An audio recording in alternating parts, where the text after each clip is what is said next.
প্রধান উপদেষ্টা ডক্টর মোহাম্মদ ইউনূস বলেছেন, বাংলাদেশের ভবিষ্যৎ এখনও সমৃদ্ধ নয়।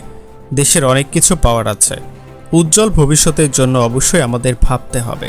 সোমবার 31শে মার্চ বিকেলে প্রধান উপদেষ্টার কার্যালয়ে সর্বস্তরের মানুষের সাথে ঈদ শুভেচ্ছা বিনিময়কালে এই কথা বলেন তিনি।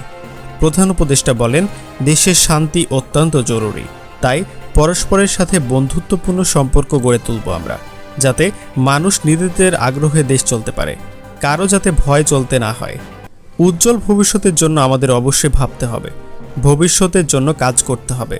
এখন থেকে জাতিকে এক সুতোয় গাঁথা শুরু হবে। তিনি আরও বলেন, এই ঈদের বাণী হচ্ছে নিজেদের মধ্যে সমঝোতা, অতীতকে পেছনে রেখে সামনের দিকে এগিয়ে যাওয়া। সমাজে এরকম একটা দিন আমরা স্থির করতে পেরেছি, এটাই আমাদের জন্য একটা মস্ত বড় আশীর্বাদ।